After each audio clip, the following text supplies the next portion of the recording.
Panchayat, one of the best Indian TV shows is here. So कैसा है पंचायत का season 4?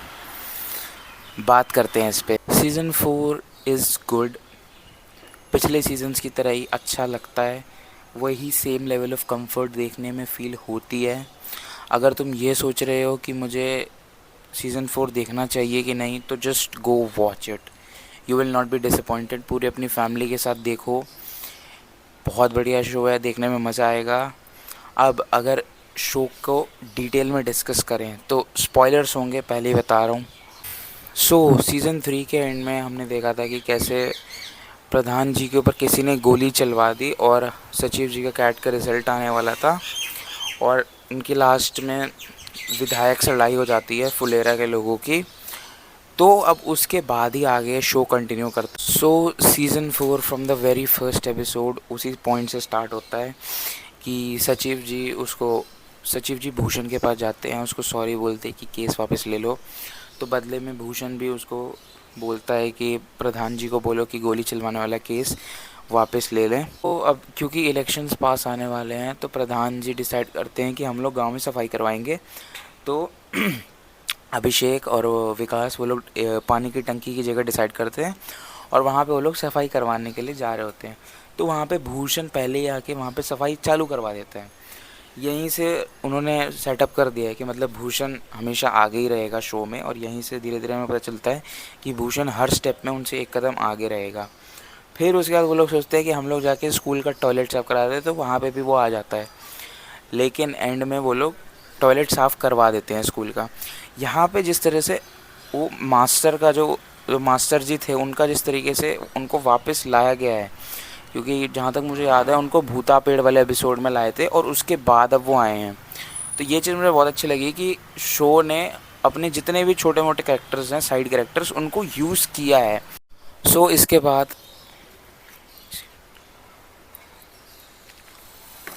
इसके बाद हमें विनोद का भी थोड़ा सा कैरेक्टर देखने को और जानने को पता चलता है कि जब वो लोग डिसाइड करते हैं कि हम लोग विनोद को अपनी पार्टी में ले आएंगे, प्रधान जी और सचिव जी वगैरह, और उसको खाने पे इनवाइट करते हैं, तो विनोद खाना वाना खा लेता है, लेकिन उसके बाद भी वो मना कर देता है कि मैं तुम्हारी पार्टी में नहीं आऊँगा, मैं भूषण के साथ ही रहूँगा। ये चीज़ मेरे को बहुत अच्छी लगी कि राइटर्स ने फाइनली विनोद को भी कुछ रोल दिया और कुछ उसका स्टोरी, उसकी कुछ उसके कैसे वो सोचता है वो चीज़ दिखाई। क्योंकि कहीं ना कहीं जितने भी ऑडियंस व्यूअर्स हैं और शो में भी जितने भी कैरेक्टर्स हैं, उन सबको लगता था कि विनोद थोड़ा गलेबल सा है, इसको अपनी तरफ खींच लो, कभी भी आ जाएगा। लेकिन वो वहीं पे रहता है उनके साथ ही, भूषण के साथ। तो वो चीज़ दिखाती है कि विनोद का भी कैरेक्टर अब थोड़ा सॉलिड उन्होंने क्लियर कर दिया है, विच इज़ गुड। कि हर धीरे धीरे वो लोग हर एक कैरेक्टर को उठा उठा के उसके धीरे धीरे क्लियर करते जा रहे हैं, सॉलिड करते जा रहे हैं। फिर इसके बाद इलेक्शन कैंपेन वगैरह स्टार्ट हो जाता है, और यहाँ पे हमें एक न्यू कैरेक्टर से इंट्रोडक्शन करवाया जाता है, जो कि होते हैं जो प्रधान होती हैं, फीमेल प्रधान, मतलब ऑब्वियसली वही प्रधान, मंजू देवी। उनके पापा से हमें इंट्रोडक्शन कराया था, और मुझे उनका कैरेक्टर ठीक ही लगा। मतलब मैं ये नहीं बोलूँगा कि बहुत कुछ ज़्यादा सिग्निफिकेंट रोल था, बस ऐसे ही नॉर्मली लगा मेरे को। तो लेकिन इस एपिसोड में हमें एक चीज़ दिखाई गई कि जो वो होती है क्रांति देवी, वो जब उसकी विकास की वाइफ को वो जो टॉन्ट मार देती है उस टाइम पे, इलेक्शन कैंपेन के टाइम पे, कि तुमने प्रहलाद के पैसों से अपना ज़मीन खरीदी है। तो वो चीज़ दिखाती है कि कहीं ना कहीं अभी भी गांव में वैसे लोग एग्जिस्ट करते हैं, जो मतलब दूसरों की चीज़ों से जिनको बहुत फ़र्क पड़ता है, जो दूसरों की चीज़ों में बहुत ज़्यादा इंटरफेयर करते हैं। ये चीज़ अभी भी गांव में एग्जिस्ट करती है, और ये बहुत छोटी सी चीज़ है नोटिस करने के लिए, लेकिन ये चीज़ मतलब दिखाती है कि राइटर्स ने कितना ध्यान दिया है इन चीज़ों पे, छोटी छोटी चीज़ों पे। और सिर्फ वो विलेन की तरह पे उसको दिखाया गया है इसलिए नहीं है, ऐसा एक्चुअल में गांव में कई लोग होते हैं ऐसे, गांव में जो ऐसे इंटरफेयर करते हैं दूसरों की चीज़ों में। तो वो चीज़ मेरे को बहुत अच्छी लगी कि कैसे उस छोटी छोटी चीज़ों से बहुत चीज़ें बताई गई हैं। अब इस एपिसोड से चीज़ें थोड़ी स्पाइस अप होने लग जाती हैं, जब हमें पता चलता है कि जो सांसद है एक्चुअली में उसी ने गोली चलवाई थी प्रधान जी के ऊपर, ताकि वो विधायक के ऊपर केस कर सके, और फिर वो प्रहलाद को न्यू विधायक के तौर पे मतलब खड़ा कर सके। तो पहली चीज़ तो मुझे बहुत पसंद आई कि मतलब प्रहलाद को चूज़ करा गया है एज अ न्यू विधायक के लिए तौर पे राइटर्स ने। और अगर फ्यूचर में वो बन भी जाता है तो थोड़ा सा वो देखने में मज़ा आएगा कि फिर उसका जो कैरेक्टर है वो कैसा रहेगा उनके साथ, प्रधान जी के साथ उनका कैरेक्टर कैसा रहेगा, और क्या वही दोस्ती रहेगी या फिर कुछ चीज़ें चेंज होंगी, वो देखने में बहुत मज़ा आएगा। फिर इसके बाद I think second last episode था, तो उसमें ट्रांसफॉर्मर फूक जाता है फुलेरा का। अब यहाँ पे प्रधान जी उस इलेक्ट्रिशियन को नहीं बुला पाते क्योंकि वो ज्वालापुर का होता है और वहाँ पे विधायक के गांव से होता है वो। तो अब यहाँ पे भूषण का कैरेक्टर जो दिखाया है कि वो फटाफट जाके 2 जनरेटर मंगवा देता है, एक पूरब के लिए एक पश्चिम के लिए। तो फिर उसकी कंपटीशन में प्रधान जी 4 जनरेटर मंगवा देते हैं। यहाँ पे ये दिखाया गया है कि वो उसके कंपटीशन ही कर रहे थे उससे, वो गांव के भलाई के बारे में भूल चुके थे, वो उसकी कंपटीशन में ज़्यादा फोकस करने लग गए थे। और भूषण भी उनको यही बोलता है कि आप मेरे कंपटीशन में ले तो आए लेकिन इलेक्ट्रीशियन कहाँ हैं।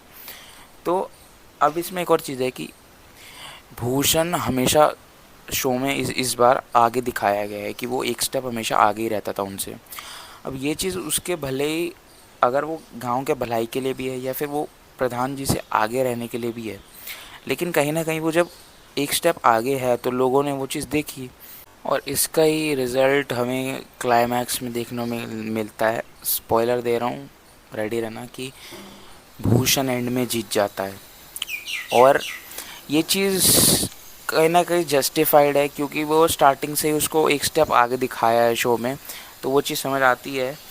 बट मेरे को बस एक चीज़ लगी कि थोड़ा भूषण का स्क्रीन टाइम और होना चाहिए था, थोड़ा भूषण के पॉइंट ऑफ व्यू से और दिखाते अगर शो को, तो और ज़्यादा वो चीज़ मेरे को सही लगती। एक चीज़ है कि इस एंडिंग को इन्होंने शॉक वैल्यू के लिए तो ज़रूर रखा है, क्योंकि सीज़न 2 के एंड में वो जो एंडिंग थी वो बहुत बढ़िया थी, मतलब बहुत शॉक वैल्यू था उसमें।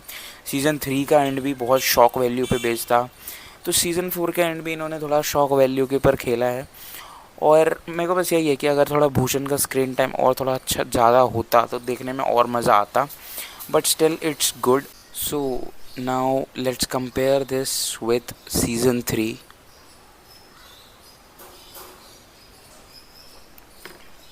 सो सीज़न 3, मैं फिर बोल रहा हूँ, season 3 was definitely much better than this, because season 3 के में ना एक चीज़ दिखाई थी कि हर कैरेक्टर का ना एक्सट्रीम दिखाया था। मतलब कैरेक्टर एक ना नोटिस करना, हर कैरेक्टर का कहीं ना एक्सट्रीम डिसीजंस थे। वो चीज़ मेरे को देखने में बहुत बढ़िया लगी थी, जो इस सीज़न में नहीं है, क्योंकि इस सीज़न में वो थोड़े से चिल्ड आउट हो गए हैं, थोड़े शांत हो गए हैं। आई स्टिल रिस्पेक्ट दैट, क्योंकि हर सीज़न में तुम वो चीज़ नहीं कर सकते, हर सीज़न में तुम एक्सट्रीम एक लेवल ऊपर ऊपर नहीं कर सकते। तो आई रिस्पेक्ट दैट, इस सीज़न को भी मैं उतना ही मतलब एक्साइटमेंट के साथ मैंने इन्जॉय किया। यस, जैसा सीज़न 3 था वैसा अभी भी फील नहीं होता, बट इसकी कॉमेडी अभी भी अच्छी है, अभी भी होल्ड करती है। रिंकी और सचिव जी का केमिस्ट्री धीरे धीरे बिल्डअप हो रहा है, वो भी देखने में मज़ा आ रहा है। सो ओवरऑल और एक्टिंग तो सबकी, मतलब एक्टिंग के बारे में क्या बोलना है, एक्टिंग सब ने एकदम मस्त करी है। और अब तो ऐसा हो गया कि मतलब अब तो ऐसा है कि बस चालू करो, देखो और तुम्हें मज़ा आएगा ही। लेकिन एक चीज़ है कि इस शो को अब ज़्यादा और ना कीजिए, क्योंकि आई थिंक अगला सीज़न शायद लास्ट सीज़न होगा, तो वो सही है। क्योंकि फिर वही बात हो जाएगी ना कि वो फिर वही जैसे टीएम के ओसी के साथ हुआ था, तारक मेहता का उल्टा चश्मा के साथ, वैसा कुछ ना हो इसके साथ, और फाइनली ये एक एंड पे आ जाए। एंड आई जस्ट होप कि राइटर्स ने जल्दी पीक ना कर दिया हो, जल्दी सीज़न 3 में उन्होंने पीक ना कर दिया, मतलब जल्दी उन्होंने अपनी सारी लिमिट्स पुश ना कर दी और एंड पे नहीं पहुंच गए। सीज़न 5 तक उनके पास कुछ है दिखाने के लिए अच्छा बढ़िया, जो देखने में मज़ा आए। I hope, fingers crossed. बाकी अच्छा सीज़न है, देख सकते हो, तुम्हें मज़ा ही आएगा। और अब तक तो ऑब्वियस हो जाएगा कि मतलब Panchayat never disappoints, I guess. So yeah तुम बताना तुम्हें कैसी लगी कमेंट सेक्शंस में, एंड आई होप तुम्हें ये वीडियो पसंद आई।